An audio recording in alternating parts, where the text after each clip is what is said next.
Hello and welcome back to another video. So I just finished reading the Shadow of Kyoshi, and like every time I finish a book, there's just this void in my heart knowing that it's over.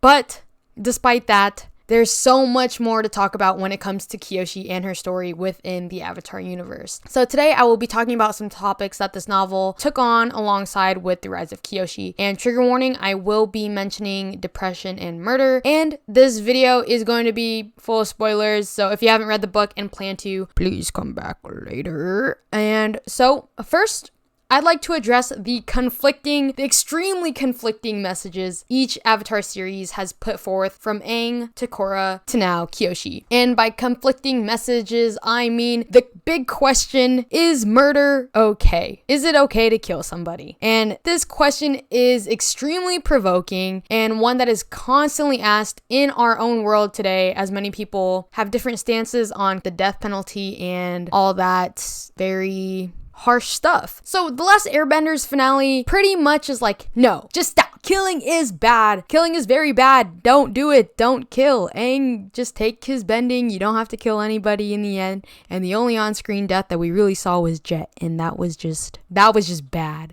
Anyways, at the time, their biggest audience was 7-year-olds and 8-year-olds and 10-year-olds, and I agree with the creator's decision to avoid Ozai's death by all means, and not just for Aang's character and his culture, but also for the kids watching. I don't think watching Aang kill some old guy to just stop war is the best thing to really think about when it comes to like, oh, how do I solve this problem? How do I solve the problem of a guy trying to kill everybody? You kill him. And you tell that to kids, like, they don't really get the complexities of that. And so I think the message behind don't kill is the best there. And then you have Korra with multiple on-screen deaths that aren't necessarily justified. Some of them are just kind of like, they just honestly leave you in shock. That's all I have to say about it. And now, personally, I feel like those deaths gave the show the darker tone that it needed to have, and also showed a lot more vulnerability to characters within the Avatar universe. And I think that these are topics that kids around 13, 14, 15, they could think more about. It's just getting progressively darker. And then this leads me on to talk about the gruesome deaths in the Kyoshi novels. And now let me just say that neither Aang or Korra outright killed another character. Kyoshi, on the other hand, did. And in the novels, she kills 2 characters with her pretty much bare hands, technically. And within the show, admits to another murder indifferent to how Chin the Great actually died. Like, she could have murdered him with her bare hands. She honestly wouldn't have really been like, oh, I murdered him. But she just been like, homeboy's dead, my people are alive, let's get on, you know?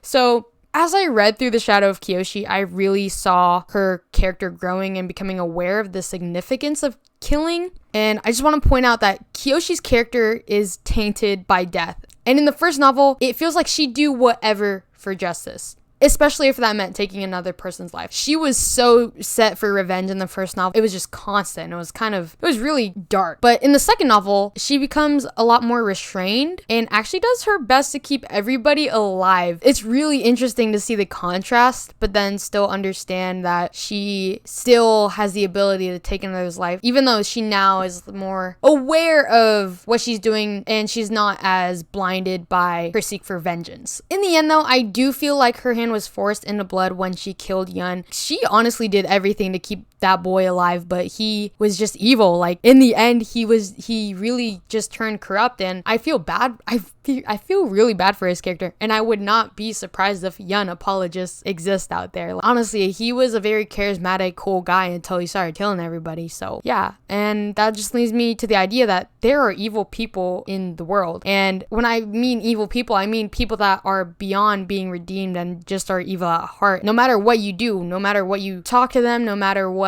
they experience, they're just evil, and you can't change that. And those people do need to be taken care of. And I think Kyoshi's personality made it impossible for her to be even close to a pacifist like Aang. Her character is a literal force to be reckoned with, and she's a person that's learned to never back down when it comes to protecting those who need it. And in a world being overrun by evil that knows no consequence, she is what the world needs. needed. And I can't be like, yes, like killing is good. No, killing is bad here, because in the end, the question of is it okay to murder or is it okay to kill, I think the question is only answered by circumstance, and sometimes death can be justified and sometimes it's not, and the world is just really cruel. And I'm not gonna be like, oh, like this is gonna sound so bad, I don't know. It's one thing to experience a one-sided death because you are seeing this only from Kyoshi's point of view. So when you read about Kelsang being killed, your heart is wrenched and you don't feel like his death was justified at all. But when you're on the other end of the stick and Kyoshi's killing Shu, then you're like, oh, whatever. Like, this guy who's just evil and has taken advantage of so many other people is finally gonna die. But you're not on the other end where it's like you don't see his brother's reaction or anything like that. And honestly, I don't know how they would react. They are all not the best characters.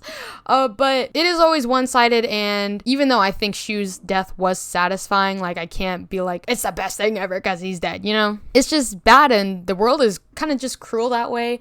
I can't, that argument can just go back and forth forever pretty much. Next, we're gonna go on to our next topic because I think I'm just gonna start ranting, like I won't shut up. We're gonna talk about the health behind the Avatar. And for me personally, I've always viewed the Avatar as some mystical being that is just stronger and cooler than anyone, like, ever. And I understand that these characters are very mortal, especially after seeing Aang and Korra almost die. But the thing is that they didn't. And there's just this underlying thing for me that knows avatars are OP and can take on any problem and just make it through any hardship, pretty much. Like, that's how I view the avatars. But the novels give you a lot more insight about the previous avatars and open the world of what being the avatar is really like. And so for Korra, we saw her go through PTSD, which was huge for its time and something that wasn't really talked about in animated series. And then reading these novels really puts you into Kyoshi's mind, and you get to feel her self-doubt and worry through every move that she makes. Like, when eyes are on her, like, you feel like you want to just shrivel in her skin, to be honest. It's pretty tough. The Avatar has an extremely hard task that comes with many problems that can just spiral a person's mental well-being. And this leads me to talk about Kuruk. And I'm not going to diagnose him like as being depressed or having any other clinical mental issues, but his story leads the reader to think about those topics. Now, let me just say, I know I joke about Kuruk being the worst avatar ever, and in my opinion, he still is. As in, like, ranking, like, those are just very subjective things. But reading this story, like, his sad story just hits me really hard, because the idea of pushing your loved ones away and the added burden of avatarhood solely on your own shoulders is something dark. And although the book never lets you explicitly understand Kuruk, like, let you between his ears, you can draw a lot of lines to the despair he must have felt, being away and having to deal with so many problems alone, or as he felt alone. And it's just really hard. And it leads you to think about how every single avatar has their own hardships, both physically, mentally, spiritually, and even though they have like lifetimes to call upon, every single person is experiencing life differently. When it comes down to these characters, like the realness of them, it's harder to pit them against each other because they're so different. And I think that's why a lot of people like struggle like going from medium to medium a little bit, is because of how different avatars can be and how different the worlds are. It's very interesting to understand how different these avatars are, but looking at the world change around their character, it's kind of pretty dope in my opinion. I really like that. But yeah, so this also leads me to talk about Kyoshi and her companions throughout her beginning journeys. So these two novels only take place at the beginning of Kyoshi's avatarhood, and I love the Flying Opera Company. They're so cool, and they're so like funny, and their banter and interactions with Kyoshi are just the best and like super relatable to me. Like, making fun of your friends is like really fun, just being able to tease each other, and being the avatar is like a huge thing, but being around people that see you as equal, where you can just like throw banter around, that's just fun. It's always great to just finally like let loose. It's just so heartwarming, like especially book one, seeing them grow together. It was just so amazing. And then when they had to separate, my heart broke. But then at the end of the Shadow of Kyoshi, when they just dropped in out of nowhere, like, for a fact my brain went, bonk. Like, I actually hit myself on camera. Anyways, my brain just went bonk because like I was like literally just so in shock. I was like, holy crap, like what? They're actually here. Like, what is happening? It was so amazing. Like, that last scene was just so much fun to read when they came in, but it was also like super intense. And also new characters like lady, I don't want to mispronounce her name, but Hiron's healer from the Northern Water Tribe, she was super cool, and Jinpa was also super cool additions, and both of their characters actually gave you way more in-depth understanding of bending, and then also more Avatar lore, which was like just like getting more of that content is just boom, boom, boom, heart filling. And they were also just really nice characters that brought out the different sides of our already familiar cast, and it was just nice seeing them interact. Now leading on to my favorite ladies, my favorite fire-bending ladies ever, Ranji and Hiron. I don't want to be pronouncing her name wrong, but anyways, I'm going to say Ranji and her mother. Let me just give FCE the biggest shout out ever. Like, even though there's like 5 people that watch me, I just need to give FCE the biggest shout out. Homeboy has to know that he toyed with every emotion I had, but in the end, just did the best thing by keeping these 2 beautiful women alive. Like, I personally have the fattest pet peeve for LGBT media that always feels like angst is just a must, so they have to kill one of the best pairings ever. And he did God's work with Ranji, Hiron's, and Kyoshi's relationship, because 1, he kept them alive, but when he was teetering them on death and being alive, let me just say, I could not deal with that. I could not, but it was great because in the end they survived. And just seeing Kyoshi as a peasant girl known to be outcasted by her parents, like seeing her grow into a family and having Ranji's mom, her lover's mother, approve of her and call her her own daughter, like that was just, oh my God, that was just so amazing. Like, the world is really changing here. Like, I can't believe that is in this.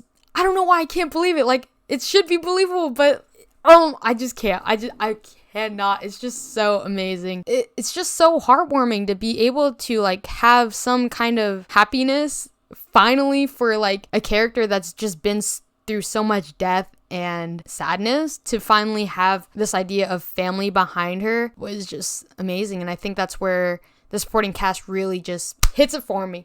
Does the best, does everything. But yes, those were just a couple of topics that I wanted to talk about, and honestly, I just needed to rant because I love these novels. Like, you need to buy or at least read a synopsis or get into these characters, look at some like cool fan art or something, because these novels are great and expand Avatar universe beyond my brain really ever thought about. And it's just so cool. It's just so amazing. I just had to get some thoughts out. Okay. Thank you for watching today's video, and I'll see you guys in the next one. Bye.